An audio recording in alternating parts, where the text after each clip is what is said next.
지난번 올린 영상이 좋아요 500개를 훌쩍 넘겼네요. 많은 관심과 사랑 진심으로 감사드립니다. 오늘은 지난번에 이어 스파이더맨이 왜 제2의 아이언맨이 되는지에 대한 이야기를 마저 해볼까 하는데요. 내용이 궁금하다면 영상을 끝까지 시청해주세요.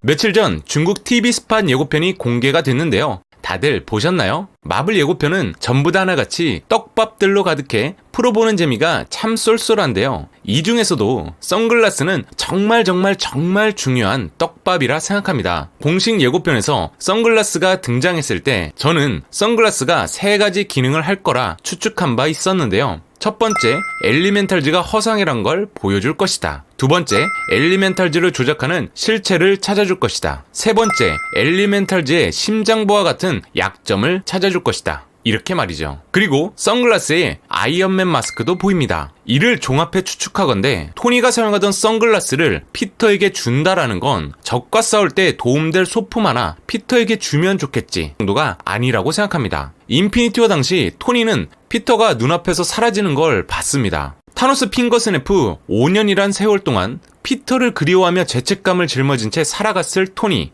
엔드게임에서 토니가 설거지를 마치고 피터와 함께 찍은 사진을 물끄러미 바라보는 장면이 나왔었죠. 토니에게 있어서만큼은 피터는 그 누구보다 특별했습니다. 홈커밍 당시 피터에게 슈트 입을 자격이 없다고 말할 때 아버지가 자신에게 하던 말을 자기가 지금 피터에게 똑같이 한다라는 말이 나왔었죠. 한마디로 토니에게 있어 피터는 아들과도 같은 존재였을 겁니다. 히어로의 길을 가라고 알려준 사람 없이 지금껏 홀로 쓸쓸하게 걸어왔던 아이언맨의 길. 자신이 선택한 히어로 스파이더맨은 아직 어린 고등학생이 지나지 않았고 피터가 하는 행동은 지난날 자신의 모습을 비추는 거울 같았을지도 모릅니다. 자신에게 조언해주는 사람 없이 험난한 히어로의 길을 겪어온 토니가 피터를 보면서 나만큼 힘들진 않았으면 좋겠다. 내가 도울 게 있으면 돕고 싶다. 라고 생각했을 겁니다. 자신이 예전에 그랬던 것처럼 슈트에 의지하려고 하는 피터에게 진짜 중요한 게 무엇인지 스스로 깨우칠 수 있게끔 조언도 하죠. 아이언맨 3에서 토니가 아크 원자로를 제거하고 자신의 분신이라 할 수 있는 슈트를 모두 폭파시킨 바 있었는데요. 그전까진 토니도 피터와 마찬가지로 아이언맨 슈트가 꼭 필요하다고 생각했고 필요 이상으로 집착하는 모습까지 보였었지만 아이언맨의 3의 경험을 통해 아이언맨이 주체가 아닌 진짜 주체는 토니 스타크, 바로 자기 자신이란 걸 깨닫게 됩니다. 홈커밍에서 피터도 토니와 같은 경험을 하게 되죠. 벌처의 공격으로 인해 건물이 붕괴되고 그 밑에 깔리게 됐을 때 피터는 스파이더맨 슈트가 없으면 아무것도 할 수 없어가 아닌 스스로의 의지만 있다면 슈트가 없어도 충분히 가능하다라는 걸 깨닫게 됩니다. 만약 타노스란 존재를 만나지 않았더라면 토니가 핑거 스냅할 일도 없었을 테고 그랬다면 피터에게 더 많은 걸 알려줄 수 있었을 텐데 하는 아쉬움은 남지만 가진 걸 지키면서 살아왔다 이렇게 말하던 토니가 아무런 망설임 없이 핑거 스냅을 했다라는 건 이미 오래전부터 각오했던 일이었기에 바로 실행으로 옮길 수 있었던 거라 저는 생각합니다. 토니의 선택에 있어 동기부여에는 여러 요인이 있겠으나 피터 파커가 차지하는 바가 꽤 컸을 겁니다. 지금 바로 이 타이밍에 핑거 스냅을 날려야만 피터가 살 수 있다면 5년이란 시간 동안 피터 대신 내가 죽었어야 했는데란 이런 생각을 수백 번 넘게 했었다면 아버지의 마음으로 목숨을 바칠 수 있었던 게 아닐까요? 물론 아내 페퍼포츠도 있고 모건이 진짜 핏줄인데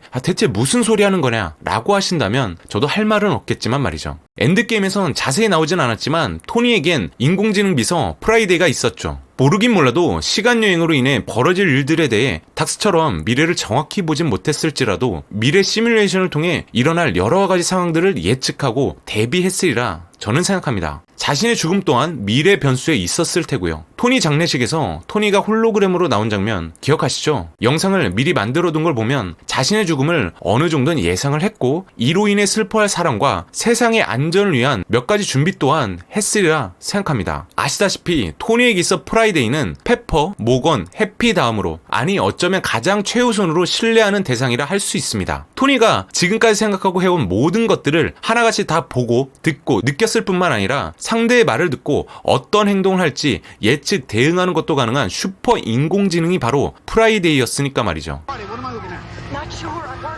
이런 프라이데이가 담긴 선글라스를 페퍼나 모건이 아닌 피터에게 준다는 건 자신이 지금까지 걸어온 모든 경험치를 고스란히 다 전해주고 싶다라는 의미라고 해석해 볼 수 있습니다. 파프로몬부터 아이언맨이란 존재를 선글라스 속 홀로그램으로 본다거나 토니를 도왔던 프라이데이를 접하는 걸로 대신하게 되리라 생각하는데요. 중국 TV 스팟에선 프라이데이가 각 사람들의 정보와 함께 어떤 대화를 주고받는지 정도만 가볍게 보여주는데요. 본편에 나올 프라이데이 진가는 엘리멘탈제라는 존재가 허상임을 밝히고 그를 조종하는 본체가 어디 있는지 추적해서 알려주는 것일 거라 저는 생각합니다. 이렇게 말씀드리면 스파이더맨 슈트 자체로도 인공지능 캐런이 존재해서 굳이 선글라스 기능이 필요 없지 않나요? 라고 반문하실 수도 있을 텐데요. 저는 인공지능 캐런이 담당하는 역할과 프라이데이가 담당하는 역할은 전혀 다를 거라고 봅니다. 이 둘은 피터의 부족한 부분을 보완해주는 역할을 담당할 텐데요. 전투적인 도움은 캐런이 주고 적의 실체를 파악하는 도움은 프라이데이가 줄 거라 예상합니다. 다시 한 번 더 말씀드리지만 토니에게 있어서 프라이데이는 단순한 인공지능 정도가 아닙니다. 웬만한 사람보다 소중한 존재였죠. 이런 프라이데이를 피터에게 준다는 건 자신이 죽더라도 자신의 의지를 이어 제2대 아이언맨이 되달라는 것이라 저는 생각합니다. 물론 제2대 아이언맨의 제안을 받고도 거절한 다음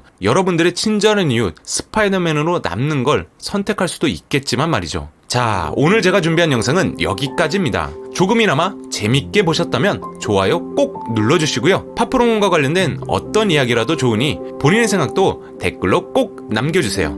시청해주신 모든 분들 대단히 감사합니다.